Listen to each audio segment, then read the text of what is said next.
Hi guys, it's Ahluna here, and I'm coming to you guys with a quick banana bread recipe. So these are the ingredients you'll need to make this. Uh, so we're going to start with kind of the bananas. So we're gonna mash the bananas.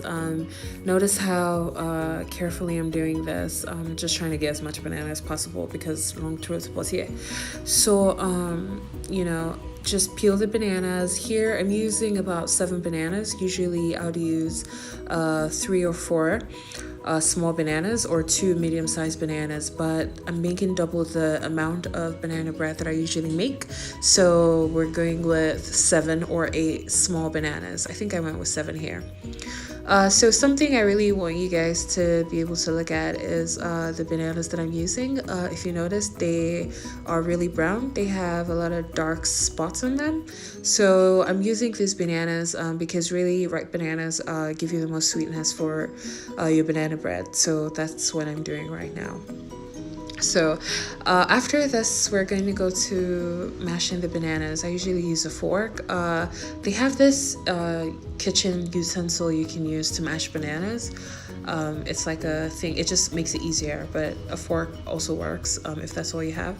So I'm just going to speed that up really quickly for you guys so you can kind of see what I want my mashed bananas to look like. This process takes maybe 2-3 minutes. Shouldn't take longer than that. It doesn't matter if your bananas are super mashed. Just kind of getting them soft is the purpose of what you're doing. If you have a hand mixer, you don't have to do too much in this step at all. You can just break them into pieces actually, and that will work for you for the future. So I'm just kind of mashing them to show people who don't have hand mixers that you don't have to do too much. You just mash and mash and mash with your fork until the consistency looks like that. So next, we're breaking the eggs. I've already broken 5 eggs and there are only 3 left. So I'm going to be separating the eggs from the yolks from the whites. The yolk will go in the basin that has the mashed bananas, and then the whites stay in my mixing bowl. The reason I do this is because I learned a technique about beating the egg whites, so it helps my baking. It makes it a lot better. So this is what I'm doing currently. So I use 8 eggs instead of 4 that I usually use because I'm making double the batch, like I said earlier. So obviously this is not the easiest thing to do, but I think practice makes perfect. So just try to make the whites clean as possible. Okay, so next we're gonna add peanut butter. I have organic peanut butter. As you can see, you can still see some of the peanut oil in it. It's really soft, so if you have peanut butter that is harder, you might want to make it a little softer before you get to this step. But I use 2 tablespoons here. Usually I use about 1 when I'm making half this batch, which is what I usually make, but I'm using 2 here. Then after that, I'm gonna kind of add the banana flavor. Sometimes I put vanilla. I don't really care, to be honest, and this step is optional completely. Like, you won't miss anything if you don't have the flavor. So the next step is we're gonna combine the wet ingredients with the dry ingredients. So I've already gone out of my way to fold the egg whites, well, to beat them till they're perfect. And then I already mixed the bananas and peanut butter and everything together. So, and then I have my coconut flour here.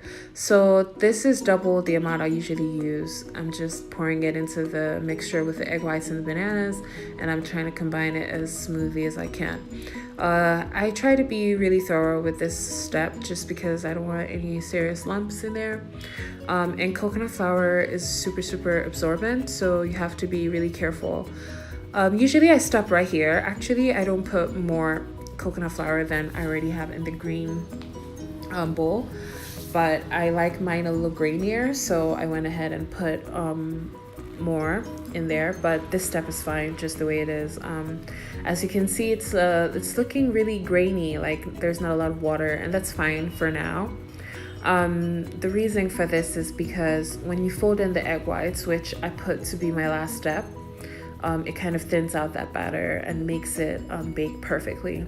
So obviously this is from lots of trial and error But I like my banana bread a little tough, should I say, a little grainy. So that's why I put the last batch of coconut flour, but you don't have to. I actually think for best results, you don't put that last amount of it. So I have my recipe on my medium with the right amount, so they'll go a long way with guiding you. All right, so the next step is to fold in the egg whites. I'm gonna do this bit by bit. So we start with the small amount of egg whites. Depends on your definition of small. This is 8 egg whites. So, so we start with a little portion. I'm trying to fold this into the mixture, the batter that we already have.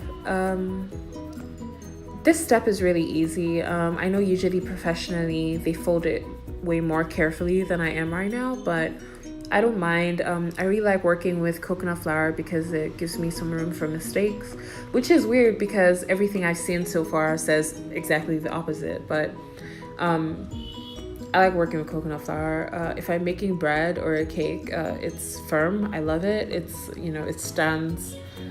Its structural integrity is great, which is a big deal when you're working with flours that are not from grains, you know, like regular flours. So I'm folding the egg whites. As you can see, the texture is changing. It's becoming fluffier, which is exactly what I want the egg whites to do. When I first started baking with coconut flour, I wouldn't fold the egg whites. I'll just, you know, break the eggs right into the wet mixture.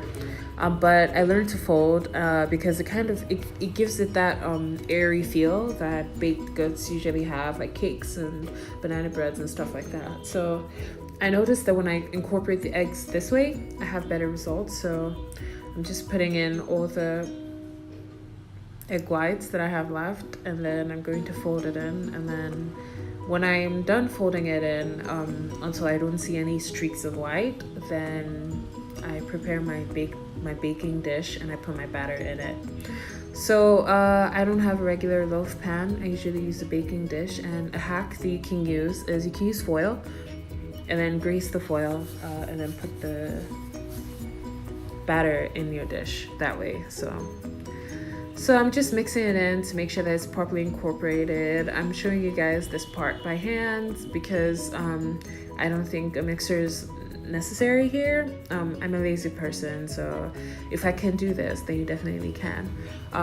Just a spoon works, you don't need a mixer. Plus, over mixing is a real thing. It really actually affects the structure and your cake, like your product.